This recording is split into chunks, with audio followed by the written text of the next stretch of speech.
Assalamualaikum warahmatullahi ta'ala wabarakatuh.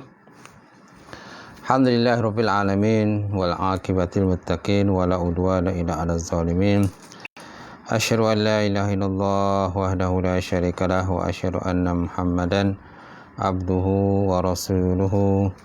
Allahumma shalli wa sallim ala sayyidina wa nabiyina wa habibina wa maulana Muhammad wa ala alihi wa sahbihi ajma'in. Qala Allah Subhanahu wa ta'ala fi kitabil azim ba'da auzubillahi minasyaitonir rajim. Bismillahirrahmanirrahim. Yarfa'illahu allazina amanu minkum wallazina utul ilma darajat. Maksudnya Allah Subhanahu wa ta'ala mengangkat orang-orang yang beriman dan berilmu di kalangan kamu beberapa derajat. Wa qala Nabi sallallahu alaihi wa ala alihi wa sahbihi wa baraka wa sallam, la yu'minu ahadukum hatta yuhibba li akhihi ma yuhibbu li nafsihi.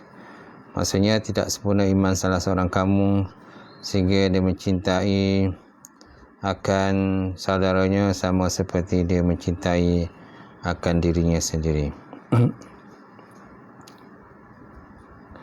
Nawaitu ta'allum wa ta'lim wa tazakkura wa tazkir wa nafa wa intifa wa ifadatu wa istifada wal hassa ala tamassuki bi kitabillahi wa sunnati rasulih wa du'a ilal huda wa dalalata al khairi ibtigha'a mardati wa qurbi wa sawabihi subhanahu wa ta'ala.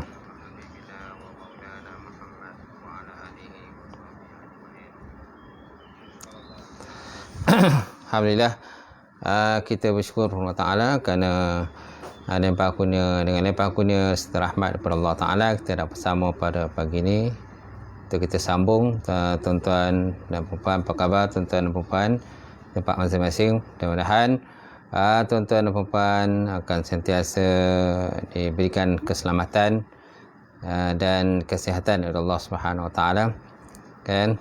Mudah-mudahan Allah Subhanahu Wa Ta'ala sentiasa melihara kita daripada perkara bahaya, musibah dan sebagainya, insya-Allah. Jadi pada pagi ini kita akan meneruskan perbincangan kita berkenaan dengan tajuk tafsir surah Al-Qiyamah. Tafsir surah Al-Qiyamah. Dan pada pagi ini kita masuk pada ayat yang seterusnya, iaitu ayat yang ke-26, 27 dan seterusnya lah, insya-Allah. Baik.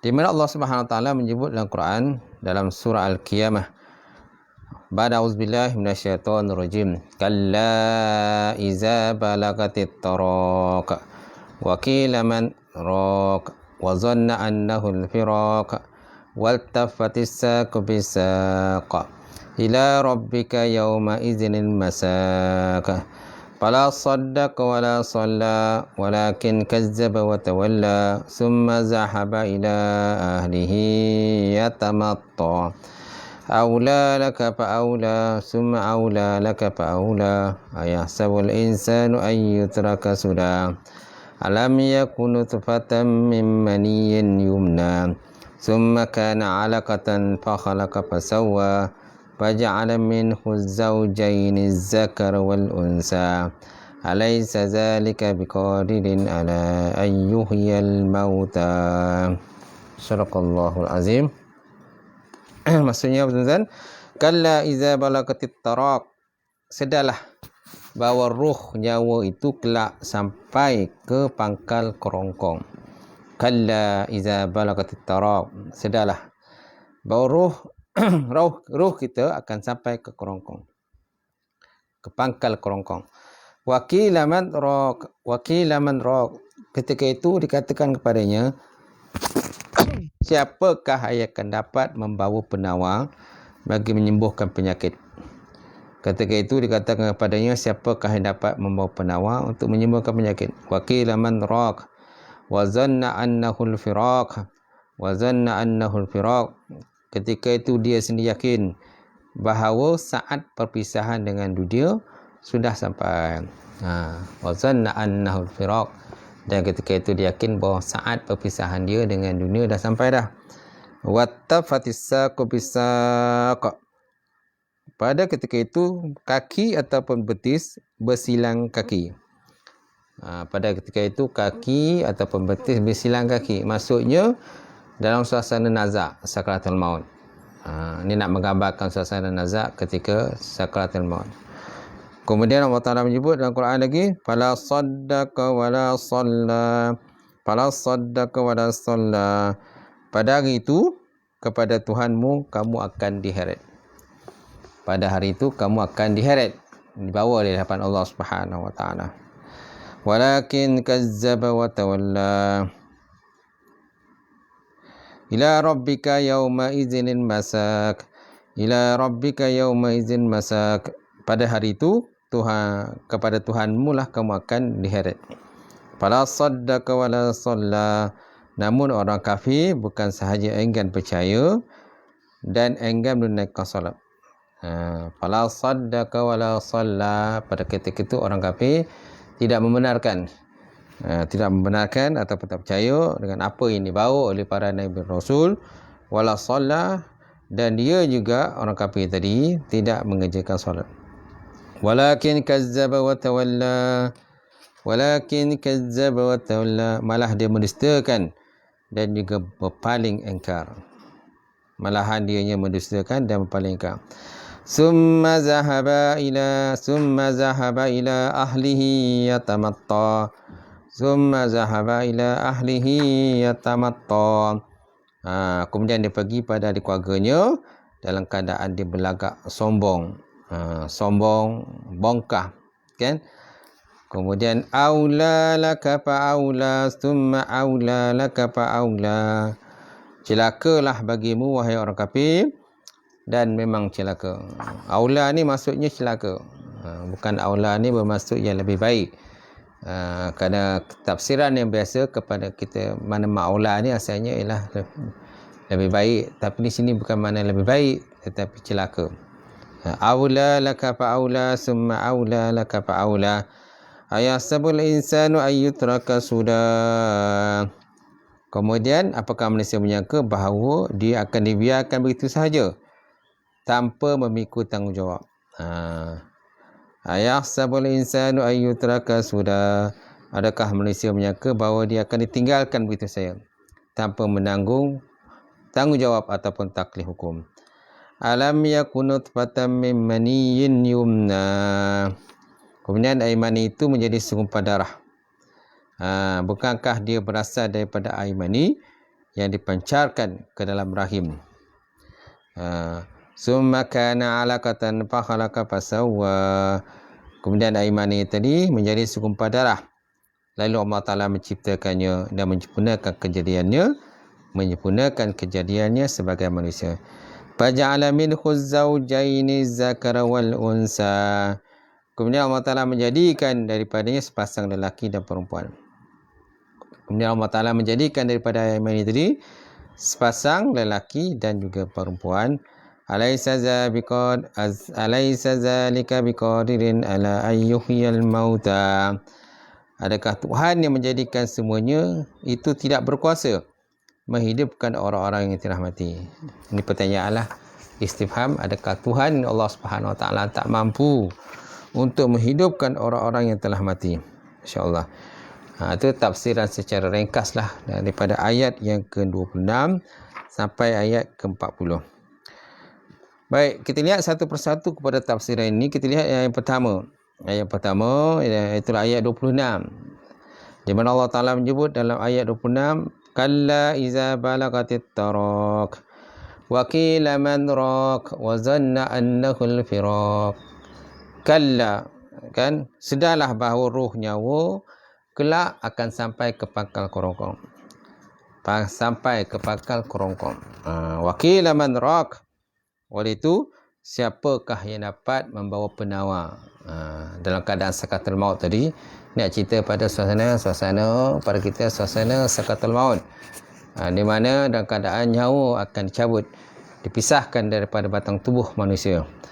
Jadi masa itu dalam keadaan perit, kesakitan. Lalu pada masa itulah orang-orang yang sakratul maut tadi akan mohon penawar daripada orang yang sekitarnya. Wa qila man raq wa zanna annahu al-firaq, dan dia yakin bahawa dia akan berpisah. Dia yakin akan berpisah. Dalam keadaan sakratul maut tadi, dia yakin dia akan berpisah. Kan nyawanya akan berpisah daripada tubuh badan dia. Kan masa itu juga dalam sesama dia mohon supaya dijadikan penawar, supaya dapat dihilangkan akan kesakitan dia ketika sakratul maut tadi. Baik, jadi perkataan kalau ia semacam templakan, maka dia bermakna, wahai anak Adam, bukan sahaja kamu mendustakan apa yang aku sampaikan, bahkan sikap kamu tersebut adalah menjadi budaya hidup kamu. Tetapi jika dia bermakna haqqa, benar, maka maksudnya memang benarlah. Kelak jika dicabut roh daripada jasadmu dan nyawa sampai ke kerongkong. Kerongkong adalah saluran nafas dekat dengan hakum di tengah leher. Kerongkong adalah saluran nafas dekat halkum di tengah leher. Ganti nama kepada perkataan balaghah merujuk kepada nyawa berdasarkan hadis sampingan seperti mana firman Allah Subhanahu wa taala, falaula iza balagatil halqum, mengapa kamu tidak kembalikan ruh bila dia sampai ke kerongkong, mana ketika hampir mati. Jadi ayat ni tuan, dia mengandungi dua makna. Pertama, kalla ini bermakna templakan. Yang kedua, kalla bermakna benar. Okay? Kalau kalla bermakna templakan ini, maknanya Allah Subhanahu Wa Taala mentemplak anak Adam di atas segala kelalaian dia lah. Kelainan Adam tadi daripada mengerjakan ketaatan dan juga ibadah kepada Allah Subhanahu Wa Taala. Jadi ayat ni merupakan ayat dalam bentuk sindiran ataupun kiasan lah. Kiasan kepada orang-orang yang ingkar dan tidak beriman kepada Allah Subhanahu Wa Taala dan juga baginda Rasulullah sallallahu alaihi wasallam. Yang mana sikap anak Adam ni suka membantah antaranya, suka membantah, mengingkari, kan, suka kemudian terpedaya dengan dunia dan sebagainya. Maka Allah Taala seolah seperti mentemplak lah kepada Adam tadi di atas sikap semilewanya dalam mengerjakan ibadah dan juga ketaatan kepada Allah Subhanahu Wa Taala. Yang kedua, kalla bermakna benar. Maksud benar ini ialah benarlah apa yang terjadi suasana nanti ketika saat terpisahnya ruh daripada badan, kerana setiap yang bernyawa itu pasti akan menemui kematian. Sama ada manusia, binatang, para jin, syaitan dan sebagainya, sudah tentu akan tiba masanya, kan, masing-masing akan menemui ajal masing-masing. Malahan iblis juga akan mati besok. Yang akan tinggal ialah para malaikat pun akan mati juga, dan akhirnya tinggal hanyalah Allah Subhanahu Wa Taala sahaja. Jadi saat terpisahnya nyawa daripada badan tadi, maka manusia akan berkata, kan, dia kata man raq wa qila man raq wa zanna annahu al-firaq wa qila man raq, dan dia kata siapakah yang akan dapat memberikan penawar kepada suasana sakratul maut, kesakitan, keperitan ketika nak berpisahnya nyawa daripada badan itu. Yang kedua, dia pun yakin bahawa dia akan berpisah daripada dunia, yang dia akan menuju ke alam yang lain, iaitu alam kubur, alam baqah dan sebagainya, dan akhirnya besok akan dihisap segala amalannya di hadapan Allah Subhanahu Wa Taala. Tuan-tuan, jadi ada dua makna kepada kalla. Satu bermakna templakan, yang kedua templak kepada anak Adam, yang kedua bermakna haqqan, bermakna benar. Maknanya menurut memang benar jika dia dicabut roh daripada jasadnya dan nyawanya sampai ke rukum, masa itu dalam keadaan nazak, dan keperitan ketika nak menemui alam berpisah kepada alam lain. Baik, jadi pengertian yang lebih tepat ialah makna yang mula-mula disebutkan di atas. Al-Hajjaj berkata, kalla adalah tempelakan dan tegahan kerana sikap mengutamakan dunia daripada akhirat. Seolah-olah Allah Ta'ala nak menyatakan, oleh kerana kamu sudah mengetahui kebahagiaan orang yang beruntung dan penderitaan orang yang celaka, bahkan kamu sedar nikmat dunia tidak boleh dibandingkan dengan akhirat, oleh itu cukuplah dari sikap mementingkan diri kamu terhadap dunia daripada akhirat. Berwaspadalah terhadap maut di hadapan kamu, ia akan menamatkan riwayat hidup kamu. Jadi daripada huraian di atas, boleh dikatakan bahawa makna umum ayat itu ialah berhentilah kamu daripada sikap lebih mementingkan dunia dan akhirat. Sedarlah bahawa ruh dan nyawa sampai ke mercu dada, akan sampai juga. Kiasan tentang kehadiran sakatul maut. Karena itu berkatalah orang yang menghadap mati, siapakah yang boleh menyembuhkan dan mengubatnya. Tetapi dia tak dapat lari daripada ketentuan Allah Subhanahu Wa Taala sedikit pun. Apabila roh sampai ke halkum, dia semakin yakin bahawa saat perpisahan dia daripada ahli keluarga dia, harta dia, anak-anak dia dah tiba dah. Macam tu. Dalam keadaan nazak tadi. Kemudian ahli keluarga pula masing-masing akan berkumpul lah. Masing-masing akan berkumpul kan, masing-masing akan mula bercerita kan.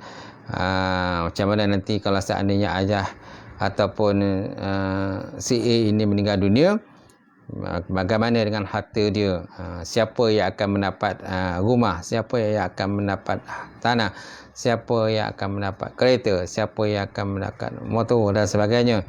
Masing-masing dah mula bercerita-cerita lah tentang harta pusaka yang akan ditinggalkan oleh orang yang nazak tadilah kalau seandainya dia meninggal dunia. Masya-Allah. Jadi begitu juga dengan sikap orang-orang yang nazak itu, yang sebelum itu dia lalai di atas segala perintah Allah Subhanahu Wa Taala, dia asyik mengumpulkan dunia. Jadi Allah Subhanahu Wa Taala menemplak golongan-golongan yang engkar tadilah. Kalla idza balagatil halqum, kalla idza balagatit taraq. Separuh ayat dia kata kalla idza balagatil halqum. Di sini digunakan dengan perkataan yang lain, ungkapan yang lain, kalla idza balagatit taraq. Jadi taraq bermakna khalqum. Allah Taala sebut dalam ayat Quran yang lain, surah Al-Waqiah, falaula idza balagatil halqum. Mengapakah kamu tidak kamu kembalikan ruh bila dah sampai ke halqum? Bila nyawa dah sampai halqum, siapa yang akan mengembalikan semula kepada tempat asalnya? Masya-Allah. Jadi tidak ada. Baik, kemudian Allah SWT menyebut dalam ayat seterusnya, wa zanna annahul firaq, wa zanna annahul firaq. Jadi zanna ini bermakna yakin. Bukan zanna yang biasa kita faham. Makna zanna ini ialah zan. Razan ini hanya sekadar 75% lah tahap keyakinan. Tetapi zanna ini bermakna yakin. Maksudnya manusia yakin. Yakin ketika nyawa dah sampai ke halqum, dia yakin dia akan berpisah dengan dunia. Dia akan meninggalkan dunia. Jadi makna yakin di sini diungkapkan dengan kata zan, atau menduga kerana ruh masih ada di badan. Pesakit masih mengharapkan saki-baki daripada hidup. Sebab itu ia belum benar yakin tentang kematian. Apa yang lebih tepat dikatakan, dia masih menyangka dan mengharapkan nyawa disampaikan. So makna ada dua lah. Ada dua kepada makna zan. Satu bermakna yakin, yang kedua bermakna zan. Dia menyangka bahawa dia akan hidup lagi. Dia akan hidup lagi, maknanya dia tak akan matilah masa tu. Kemudian ahli keluarga pula akan menelpon bomba, menelpon hospital, menelpon doktor dan sebagainya, minta supaya doktor datang segera untuk akan menyelamatkan akan nyawa si A tadi supaya dia tidak meninggal dunia. Macam tu. Jadi ini menunjukkan bahawa roh itu suatu yang berdiri sendiri. Daripada ini kita nampak bahawa roh itu berdiri dengan sendirinya. Ia kekal selepas matinya badan. Lebih jelas lagi kerana Allah Ta'ala menamakan mati itu sebagai perpisahan, maka menunjukkan bahawa roh itu kekal. Jadi maknanya roh itu bersifat kekal. Macam syurga lah, syurga, neraka, satu benda kekal. Tetapi dia ada permulaan kejadian dia. Dalam dunia ini, di alam ini terdapat beberapa perkara yang ada permulaan kepada kejadian dia. tetapi dia tidak ada penghabisan kepada kejadiannya. Antaranya roh lah. Roh ni ada permulaan pada kejadiannya, tetapi dia tidak ada penghabisan. Syurga dan neraka pun betul juga, ada permulaan kepada kejadian dia, tetapi dia tidak ada penghabisan. Begitu juga penghuni syurga dan juga penghuni neraka kan kekal dalam neraka ataupun dalam syurga. Jadi mereka ada permulaan pada kejadian, tetapi tidak ada kesudahan kepada kejadian. Macam tu. Cuma yang hakikat yang sebenarnya Allah Ta'ala lebih tahulah sama ada Allah Ta'ala nak meneruskan nikmat dalam syurga itu ataupun tidak. Itu terserahlah kepada Allah Subhanahu Wa Ta'ala. Tetapi yang kekal, yang hakiki, yang sebenar hakikat itulah Allah Subhanahu Wa Ta'ala. Baik, kemudian dalam ayat yang seterusnya, wattafatis saqu bisaq, wattafatis saqu bisaq, kaki bersilang ataupun betis bersilang. Maksudnya menahan sakratul maut. Maknanya bersimpul betis kanan dengan betis kiri, menahan kepada kepedihan maut. Ia tak mampu untuk menggerakkannya selepas daripada itu. Kaki, khususnya betis, mula kebas dan mati. Dia tidak lagi berfungsi untuk membolehkan dia berjalan. Padahal dua kaki tersebut sebelumnya membolehkan dia berjalan ke sana kemari, berlari kencang. Kita tengoklah orang berlari kan. Tengoklah kaki dia tu. Begitu pantas berlari kan, untuk mendapatkan meraih kejayaan. Contohnya perlombaan maraton kan, ataupun perlombaan 100 meter, 200 meter, 400 meter, 8,000 meter dan sebagainya. Kita lihatlah macam mana orang itu berlari. Kaki yang digunakan sepenuhnya untuk berlari, samping badan, pergerakan badan, tangan dan sebagainya kan, untuk mendapatkan suatu kejayaan di dalam pertandingan. Contoh yang paling besar ialah maraton lah. Kita tengok macam mana orang berlari maraton kan, begitu cepat dan pantas sekali untuk mendapat kejayaan. Jadi apabila berlakunya sakratul maut, jadi kaki ataupun betis itu akan bersilang, menahan kesakitan sakratul maut. Dan yang anggota yang pertama yang akan menjadi lemah, kebas, tidak apa gerakkan ialah kaki lah. Kaki dia akan mula lemah kan, tidak boleh digerakkan, kebas dan sebagainya, kerana nyawa itu dah mula ditarik daripada tubuh badan orang itu. Mula tarik daripada sikit, daripada kaki kan, daripada celah kuku, kemudian dibawa naik ke anggota badan, ke pinggang, lepas tu ke bahagian dada, kemudian ke halkum, dan akhirnya dicabut nyawa oleh malaikat sakratul maut, malaikat maut ataupun malaikat Israel, malaikat yang mencabut nyawa, yang tidak ada perasaan belas kasihan.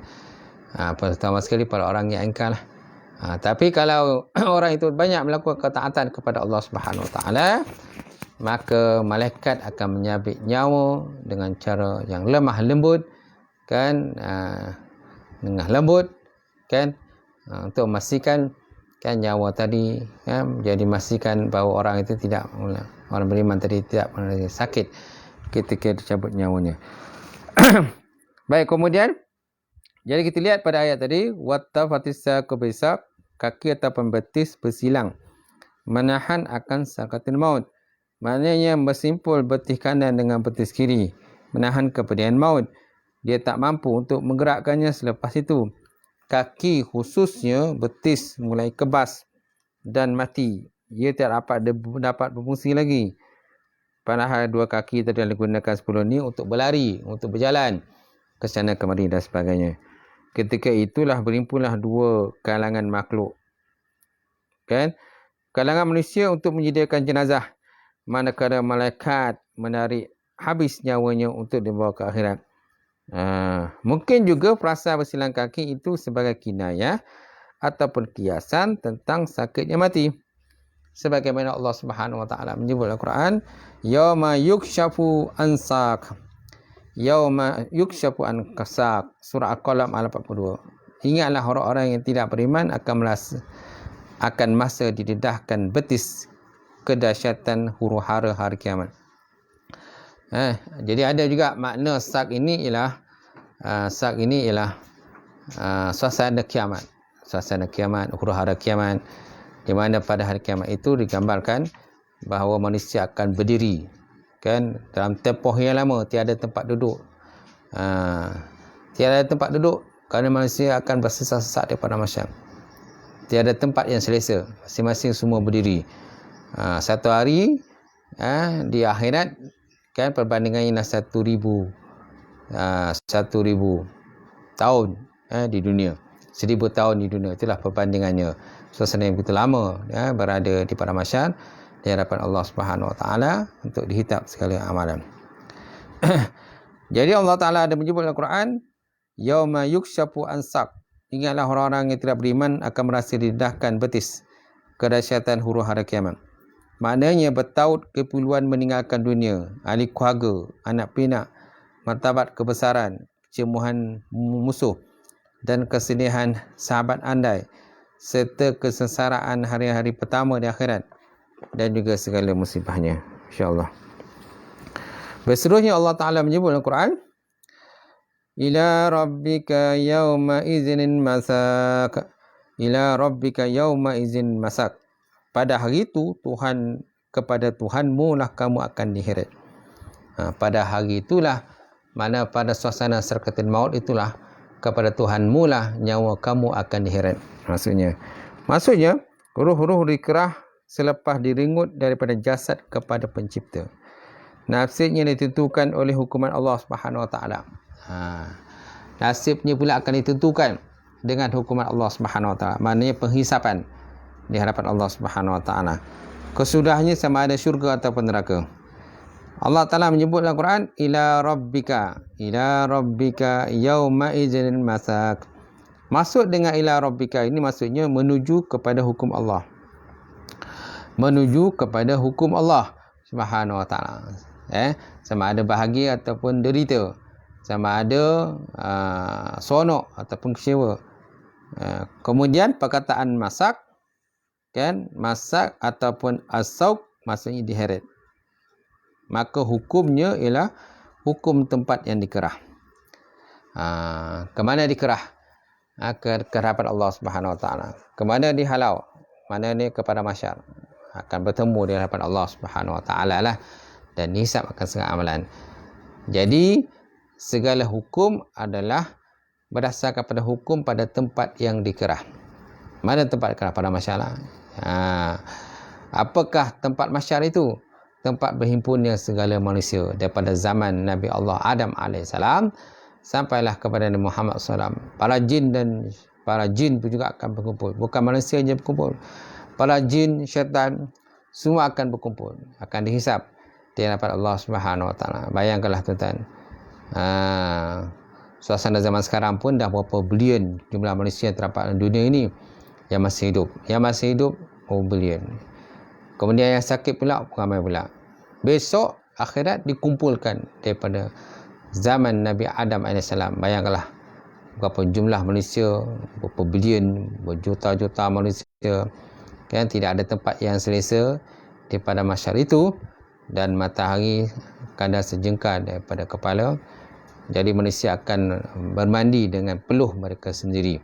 Ada yang peluh, ada yang tenggelam dalam lautan peluh, ada yang peluhnya sampai ke mulut dia, ke hidung dia, ada yang peluh sampai ke dada, ada peluh sampai ke pinggang, ada yang peluh sampai ke kaki. Masing-masing berdasarkan kepada amalan yang mereka dilakukan ketika hidup dalam dunia dahulu. Jadi al-masak atau as-suq diheret, maka hukumnya ialah hukum tempat yang dikerah. Tetapi ada pula yang mengatakan bahawa dihalau ke arah Allah dan bukan kepada yang lain. Pendek kata, Allah lah yang mengerah mereka, sama ada ke syurga ataupun ke neraka. Sama ada ke syurga ataupun neraka. Jadi Allah Ta'ala lah yang mengerah. Walaupun dari segi zahiriatnya, yang menghalau itu ialah para malaikat. Para malaikat yang menghalau manusia menuju kepada mahsyar. Tidak ada tempat lagi yang boleh dihalau kecuali pada mahsyar lah.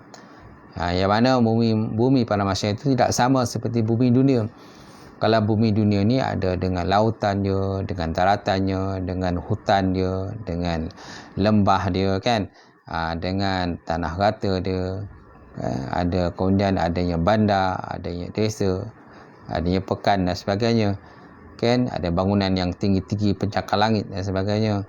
Di akhirat besok tidak ada lagi bangunan pencakar langit, tidak ada lagi bangunan-bangunan yang megah, tidak ada lagi rumah kita, ya, tidak ada lagi yang kata harta kita, tidak ada lagi, semua telah pun dibungkus, telah pun dihancurkan, dan yang ada ialah tanah pada mahsyar yang rata, tidak ada gunung gadang dan sebagainya, dan masing-masing akan berhimpun dan berkumpul di hadapan Allah Subhanahu Wa Taala untuk dihisap segala amalan-amalan manusia.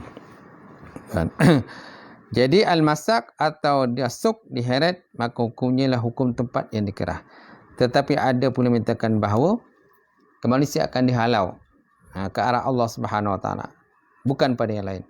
Pendek kata, Allah lah yang mengerah mereka, sama ada ke syurga ataupun ke neraka. Macam tu. Masya Allah, tuan-tuan. Itulah saja tentang perbincangan kita pada pagi ini. Mana ada beberapa ayat yang kita berkongsi. Itulah ayat yang ke-26, 27, 28, 29 dan ayat yang ke-30. Mana ada 5 ayat yang dapat kita berkongsi pada pagi dan perbincangan kita. Mudah-mudahan dengan perbincangan kita pada pagi ini, insya-Allah sedikit sebanyak akan dapat meningkatkan keimanan dan ketakwaan kita kepada Allah Subhanahu Wa Taala. Di samping itu, kan, banyak-banyaklah kita beramal dan beristighfar kepada Allah Taala. Mudah-mudahan Allah Taala memulihkan semula kembalikan semula suasana keadaan sebagai biasa, diangkat akan musibah ataupun COVID-19 ini, dan kita insya-Allah mudah-mudahan dapat hidup seperti biasa semula, insya-Allah. Sekian saja perbincangan kita pada pagi ini. Mudah-mudahan Allah Ta'ala memberikan taufik hidayah pada kita untuk memberikan menunjukkan terus ketaatan dan ibadah kepada Allah Subhanahu Wa Ta'ala, insya-Allah. Auzubillahi minasyaitonirrajim. Bismillahirrahmanirrahim. Alhamdulillahirabbil alamin. Wassalatu wassalamu ala asyrafil mursalin wa ala alihi washabihi ajmain. Allahumma zidna ilman nafi'a wa yaqina as-sadiqa ma'al mutaqabbala wa rizqan halalan mubarakatan katsira wa siyan fatai alim nawilana qulubana bi nuri ma'rifataka wa tahnana bil arifin tawassalna bi izzatil jabarut wa tasamna bi izzatil malakut wa tawakkalna ala hayyil ladzi la yamut. Allahumma srif anna hazal waba wa kanak Allahumma srif anna hazal waba wa qina syarrar rada wa najina minat ta'ni wa ta'ul bala bi lutfika ya latif ya khabir innaka ala kulli syai'in. Allahumma arina haqqa haqqa warzuqna tiba'ah wa arina batila batila warzuqna tinama. Rabbana zalamna anfusana wa illam taghfir lana wa tarhamna lanakunanna minal khasirin. Rabbana atina fid dunya hasanah wa fil akhirati hasanah wa qina azabannar. Subhana rabbika rabbil izzati amma yasifun wa salamun alal mursalin. Alhamdulillahi rabbil alamin. Qabbalallahu minkum.